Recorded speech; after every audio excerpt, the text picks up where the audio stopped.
So we are talking about your book, I want to talk about your journey through the publishing journey.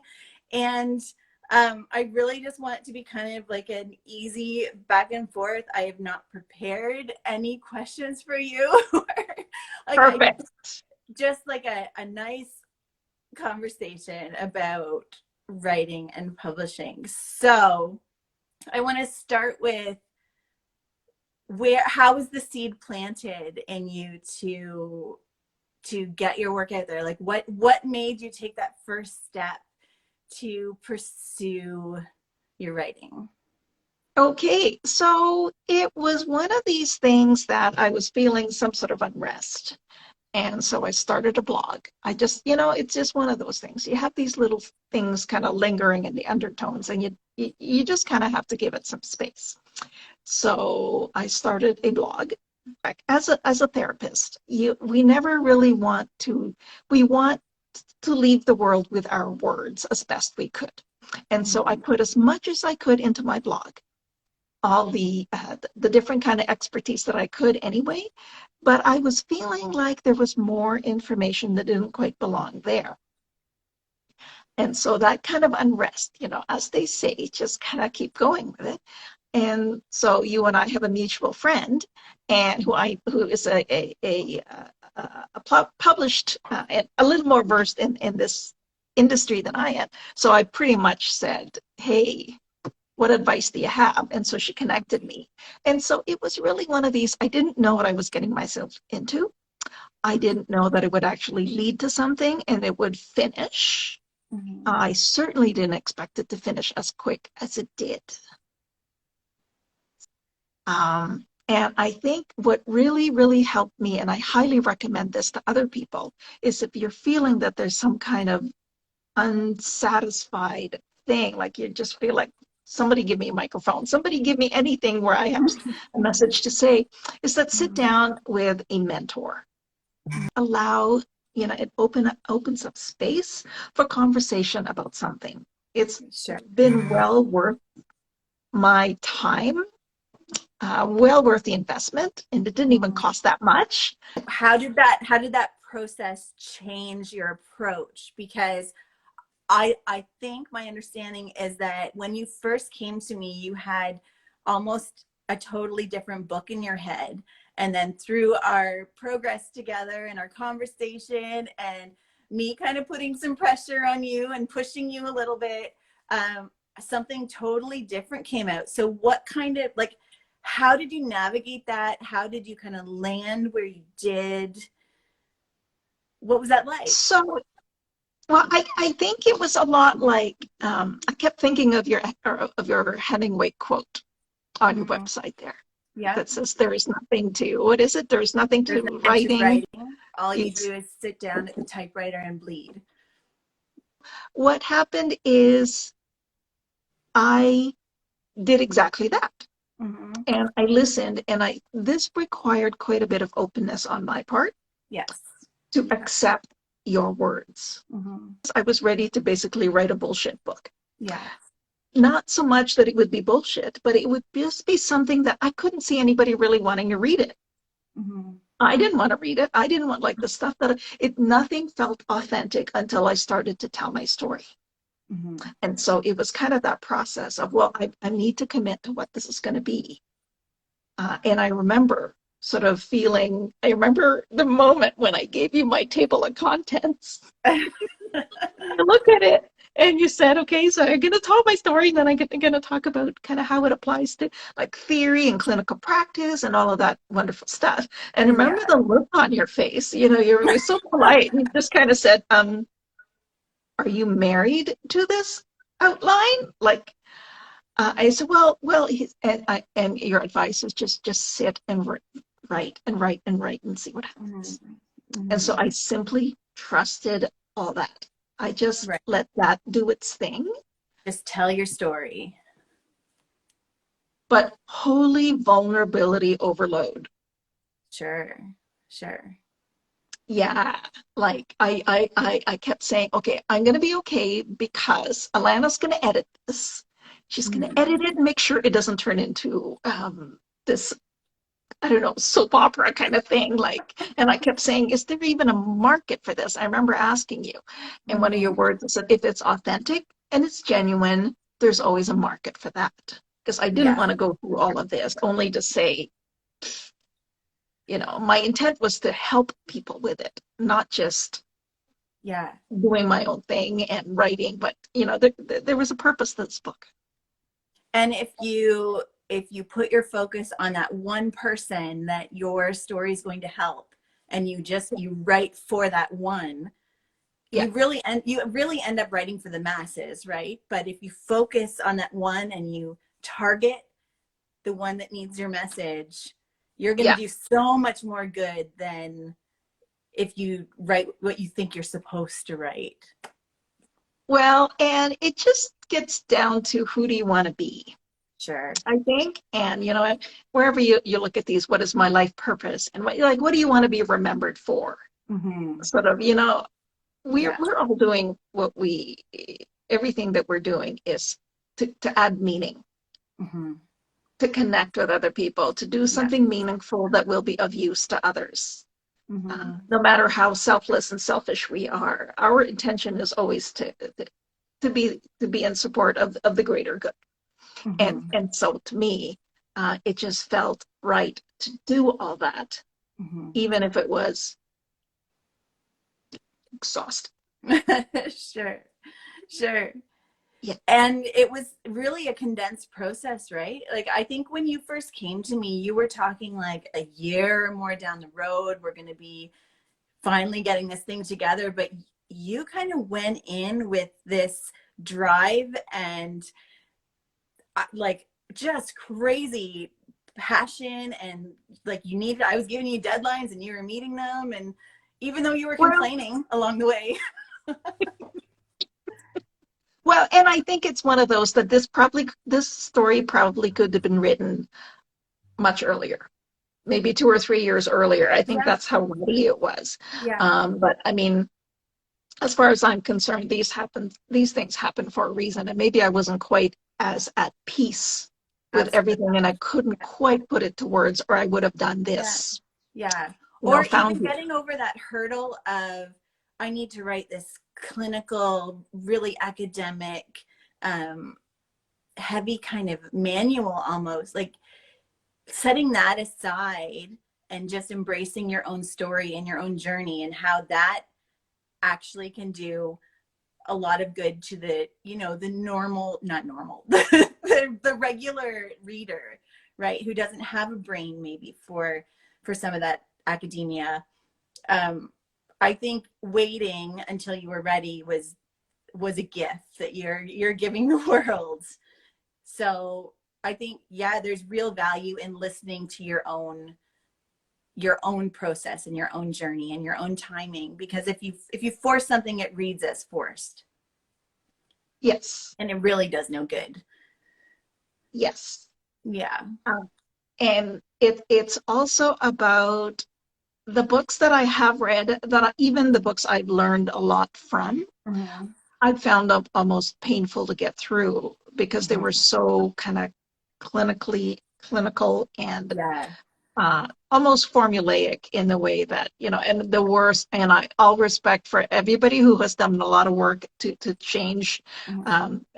to educate people. But the book I didn't want to write was the one that says, well, in case A, these were her circumstances, and this Mm-hmm. one, and to me, that I've never been a person who could do that. First of all, there have been many people in my life that I've been in contact with, and the last thing I wanted any of them to do was to feel like she's talking about me. She's talking about me. She can't talk about me, Yeah. because many of our situations and stories are similar. Mm-hmm. And so I wanted to just get that right out of there, to be really, really clear. This is Mm-hmm. not about anybody. And then there was something very powerful in writing my own story Mm-hmm. and seeing it in the way that I do today as Mm-hmm. a woman in her mid 50s, which is a Yeah. very, I highly, highly recommend people write their stories out there. I do. I do. Write your story, even if it's just for yourself, or even if it's just for the next generation, or some uh, people in your life who are younger who could use some of your life lessons. So, Were you surprised by any of the revelations that came out of writing your own story? Like, did you have a kind of black and white view of your whole history, or like what came up out of it that surprised you? well, that's a great question. Actually, the biggest surprise was, and this is really quite true anyway, with any clinician can tell you this, that when you get past the trauma, behind it you will find the other memories that you couldn't access because of visiting the trauma and the painful Mm-hmm. feelings. You don't want to do that. Like you go away from it. And so when you Mm-hmm. get past that ordeal, you're able to see everything else, including the good. And Mm-hmm. almost, um, I was almost just in awe at how many other memories this freed up. Mm-hmm. Uh, Quite joyful, like quite like, and many of them, I was sitting in here in my little office laughing hysterically because I could remember even some of the other things, like the lighter side. And then there were Mm-hmm. the happy tears too about all the other things that I can now see that were magnificent. Right. All those steps that got you where you are right now. Yeah. Yeah, it's But a it's a new kind of hard thing. freedom. Uh, but looking within, honestly, I think this has kind of become my little crusade, right? I'm kind of trying to force people to look inside because that's, Mm-hmm. and I really do believe this. Everything they need in life is right in there, all the wisdom, all the uh, and all of it. But it's not fun. Oh, sure. It's messy. Yeah, And were there a lot of things you discovered that you kept for yourself that you didn't share in the book? I did. Yeah. I did because I didn't want to detract from the purpose of it. Mm-hmm. Mm-hmm. And it wasn't a dissection of the everything. Who it wasn't that sort of a tell-all kind of book. Yeah. It had to have meaning, and Mm-hmm. I didn't want to lose people in the details. Yeah. I wanted for everything to have a purpose, to Mm-hmm. deliver a message of some sort. Yeah. Um, So so can yeah, you dissect your title a little bit? Your title is Greatness Finds a Way. So I know even finding that title was a bit of a journey for you. well, So the, yeah. um, and so for those of you who have read it, and those of you who will read it, I do say this somewhere in the last title that I knew the title before I knew what the book was going to be about. And so that will be no surprise if you so it was I've always believed this. I've always believed that all the good things in us will find a way to come out. And I Mm-hmm. often use I don't know, my son, he's not going to like me talking about this, but he doesn't really care. He doesn't follow any of my things. So uh, You're safe. my son is a very intelligent kid. I shouldn't call him a kid. He's early 20s now. Mm-hmm. But he had a hard time finding part-time work. And so the only thing he's a he's an aerospace engineer student, very, very bright. Couldn't find Mm-hmm. anything. So the only thing he could find was a pizza job, like a dishwasher in a pizza joint. Mm-hmm. Okay, so he did that. And then he was doing quite well there. They offered him to do some deliveries. What does he do? He maps out everything so effectively that he broke the record of number of deliveries in a 2 week span. They're like, how did you do all of this? Nobody Mm-hmm. has ever done this. And to him, he used his brain of planning and efficiency, and it didn't make sense to read blue, blue, blue, blue. So he just, yep, da, da, da, da, done. And so this is what I do believe is whatever it is we end up doing, Mm-hmm. our greatness will seep out and do something really, really meaningful. Mm-hmm. Mm-hmm. And that he's just one. He's the only one I can safely talk about. But there are other people who find themselves in maybe it's in jobs or in places or in countries where they feel like I am highly trained at this, and this is what I find myself doing. I can think of another lady, a nurse who couldn't find work and opened a teddy bear making, and she rocked at this teddy bear industry. It was amazing. So this is the thing, is we get so caught up in believing, uh, I think the greatness will do its thing. It'll Mm-hmm. find its way out, but you got to let it.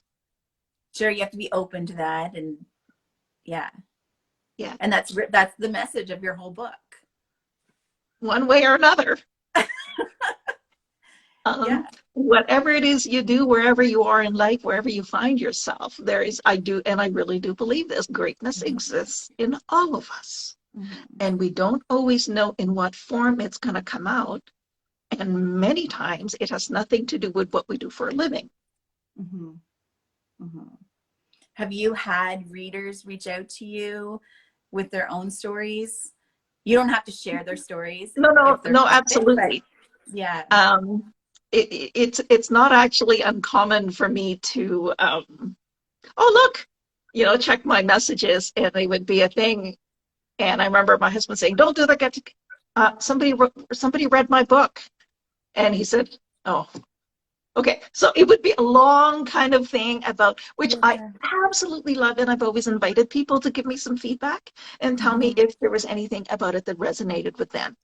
And I'm very, very proud to say that at least anybody who's connected with me uh, has done that in some way Good. or another, whether it's to understand, maybe it's to understand their parents' story, Mm-hmm. maybe it's to understand their students, maybe it's to understand the people they interact with. And then the big one, of course, is that it aligned with just about, I have one that we talked about every single parallel we shared, Oh, which that's is also really powerful. special. Yeah. Make those really kind of real, deep connections just through story. And that's an Yeah. amazing, like powerful, powerful tool, right? That you now have as a connection point to really people all over the world. Well, and I don't know how many people have purchased it and not finished it. I mean, it's a pretty short book, you guys. Like, this thing is Yeah, like a concise and punchy, squeeze. right? It's like not even the width of my glasses thing. And I remember talking to you about this, where and I love what you said. If you're done, you're done. Don't Yeah, waste your time or anybody else's. If you're yeah. done. And Mhm. so I think it's just the perfect thing. I had a friend who read it in an hour. No, Um, really. Yeah, Wow. and inside of an hour, she read the whole thing, and then put a review, and then also did a little Facebook thing about why everybody else should read this book. She is the perfect teammate. That's Yeah. amazing. Yeah. So, Yeah. but yeah, it's an afternoon read, and Yeah. yeah, And will really cause the reader to kind of look into their own life and find those touch points that have shaped them and are pushing them towards something. yeah. Yeah. Yeah. I, I highly recommend, when people say, "Okay, I'm going to read your book," this is actually what I recommend, is that allow yourself like a 2 or 3 hour window, maybe in a Mm-hmm. quiet place, in a Mm-hmm. comfortable place, so you can fully experience it. Yeah. Because I think that could be its own thing that would be Mm-hmm. very personal to the reader. Mm-hmm. Mm-hmm. It's not really one that you could pick up and kind of read here and there. It's like, if you really want the full experience, Yeah. um, Immerse right in yeah, it. yeah, and see if you can finish it to the end, which many have, Mm-hmm. and hopefully get something out of it. Because I think it's really cheap therapy. Sure. Yeah. For sure. Has it led to other opportunities for you since it's been released? It has. I connected with a lovely. I did a YouTube interview with the immigrants of Canada. I can't remember their full name right now, but they're Yeah. lovely. I've met some lovely people there. I've been doing. It's kind of pushed me to get myself out there to get to more podcasts. So, Mm-hmm. which was a very good thing for me, because I had that in me. So I try to guest wherever I can, in Yeah. other Facebook groups. And one of the things I'm trying to do now is kind of design another psychoeducational program Mm-hmm. surrounding the steps to guiding a person to do this themselves. Wow. We'll see. Well, that's incredible. That like it just it snowballs, right? Like new ideas, new opportunity. Um, that's really exciting. And hopefully in a new book down the road. Well, there is another one. There's at least Oh, I another. know. Yeah. Um, um, um, No, no pressure. No pressure. and Timing, it is right? It's all about timing. You don't push it, don't rush it. When you're well, ready, when it's ready. and I think it's just one of those that when you open a door, it kind of keeps you in a uh, down a certain path. And Mm-hmm. then with another path, I found that I actually no longer wanted to be a therapist. I've Oh, completely wow. enjoyed my 30 plus years in it Yeah. and all the education and the wisdom. And now I moved into, I'm just about finished my certification and becoming a resilience coach. And so Amazing.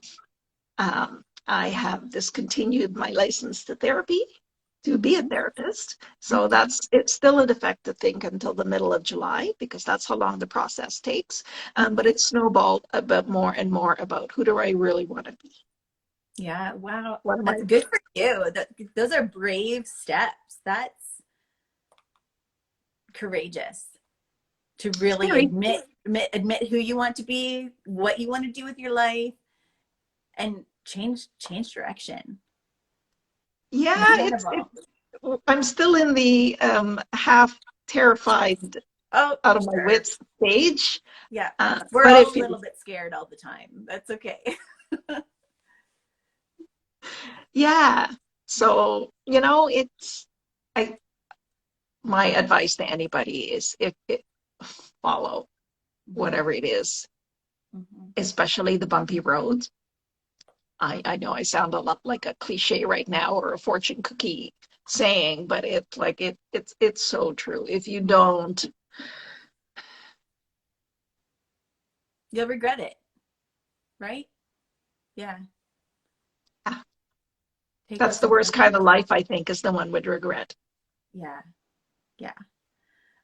You are so true to your message always and are prolific on social media in spreading your just positivity and just these punchy little reminders of be who you are and chase after what you want and be authentic and find joy. And what feeds all that? Is it your journey that feeds all that? Are you just naturally this bubbly, incredible fountain No, of joy? uh, um, yes and no. I think I was a therapist long before I was a therapist. Yeah, yeah. I remember even back in the Philippines walking into a playground or a classroom or whoever was the um, quietest or least unhappy person is the one I would go sit with. I don't know. Maybe in a way I could identify, but also in a way it's just something that I do. I still do it. I can't stop myself. It's in In you. fact, Yeah. I think I wake up talking and sprouting, and it's a little uncomfortable for some of my family. It's like, oh my God, stop. Um, and so, but I'm just naturally, I think, opinionated about a great many things. Mm-hmm. And like everybody else, if there is an injustice that we know we have some influence on, Mm-hmm. why wouldn't I say something? Like, why wouldn't I? Yeah. Good for you. We need so much more of that. Thanks. But I mean, not everybody can afford a therapist. Not everybody will go to one. Not Yeah. everybody. Yeah. And so it's not going to harm the world for me to add little pops of flavor to it and see what happens. Oh, of course. Where do you get your energy? Is it just fueled by that need to kind of spread the word of you are Yeah. worthy? Yeah. Amazing. And I would like to say that it's entirely selfless, but there is a kind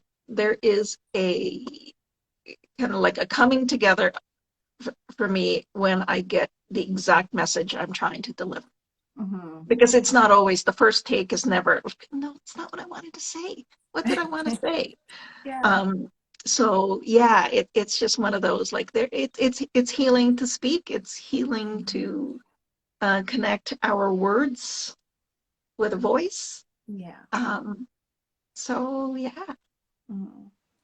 Can yeah. you share a little bit about your actual writing process as you worked on the book? Um, like what did a typical day look like for you? How much time were you giving? How much just doing nothing were you doing? Because that's a big part of writing too, is just sitting quietly in your words. What was your Yes. process like? So mine was easily, so my most standard way was to close the door to my little office craft room space Mm-hmm. here, and nobody ever bothered me. Or if they did, it was never. But there was kind of a thing: if the door shut, like go away. So Mm-hmm. there was that, and there was also once in a while I changed it up.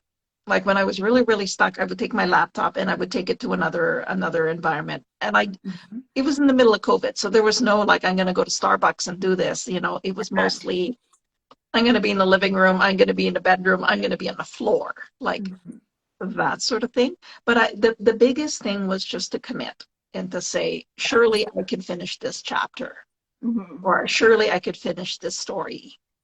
And so it was just kind of like, am I going to do this or not? And I think it's quite different though if a person was a fiction writer and there's a story and a creativity that kind of has to come together and all of that. Because Right. I admire uh, you blessed humans who could do that. Um, so for myself, it was mostly okay, tap in deep. Yeah. And Just that's go hard deep. work. That's a whole different kind of um just difficulty level from fiction, right? They're both hard in their own ways and you have to tap into different things, but there's still a lot of introspection that goes into both.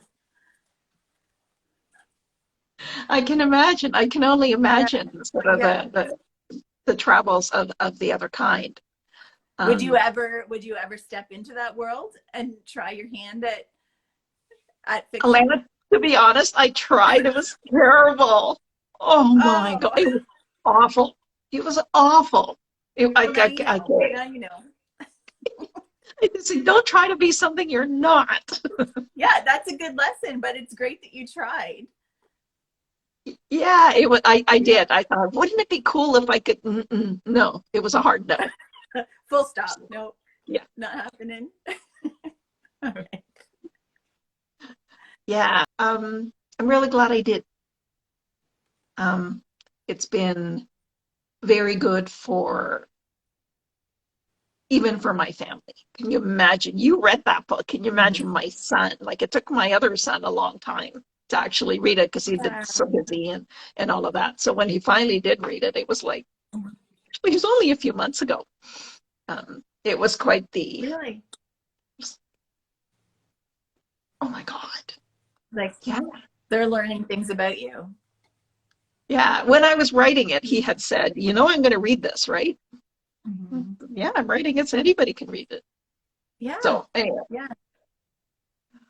And you were glowing really about your family, so nothing to worry there.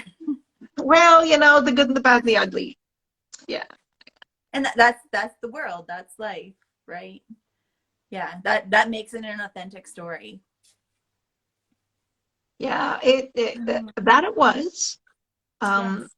for certain, to the point that when it started to really get out there, I think the day I sent the final, yeah, this is okay, and then you said, okay, it's heading out to get printed. I think I had a minor little panic attack in Yeah. my thing. Yeah. It was, yeah. Well, because So it's out there. Once it's out there, right? Like that's you have to have full ownership of that. You're fully responsible for every single word. It is a huge responsibility to put a book out there, and it's hugely vulnerable, especially with nonfiction. So, I mean, good for you. for getting over that hurdle, for pushing through, for knowing you had a story that needed to be told. And I'm so excited that I got to be part of it. That was such an honor, and I'm so proud of this little book. I think together we've done something really special, and I hope it has a long, long life. I hope so too. Mm-hmm. I do. And um, I think we should all look upon our lives in the same way that I did. Um, Yeah, yeah. I just, I think part of the thing that kept me going and writing it is it was more, what do I tell other people to do? So really, it's Mm-hmm. time for me to do what I tell others, which was the hardest thing, I think. Yeah. Quit. Of course, anybody can quit, and there's a time to quit things, and there's a time to just do, and it's gritty, Mm-hmm. and it's a little bit ugly, and it's a whole lot of wonderful, and it's like the perfect salad, it was just so, it was just, and honestly, Alana, I could not have done that without you because I knew the entire time that you had my back. I knew Mm-hmm. that you wouldn't let it be a Good. piece of crap. Mm-hmm. Um, and Yeah. I really value the times when you said you can't say that because they don't trust you because it's not you. You're saying something different. And I'm like, well, Mm-hmm. that's not what I meant. Okay, so then I would go back and I would rethink what Yeah. was I trying to say. Okay, but little things like that go such a long way. Mm-hmm. So Makes a yeah, huge so thank difference you. in the end. My Yeah. pleasure. It's so refreshing when someone, like, you were so open, and because there are people that really have walls up and aren't open to any kind of criticism, or especially in something so vulnerable as sharing your own story. For me to have permission to kind of get in there and really get to the root of what you needed to say, that was such a privileged position for me to be in, and it means so much that you trusted me with that, because that's a hard position for people to, like, to open themselves up to that.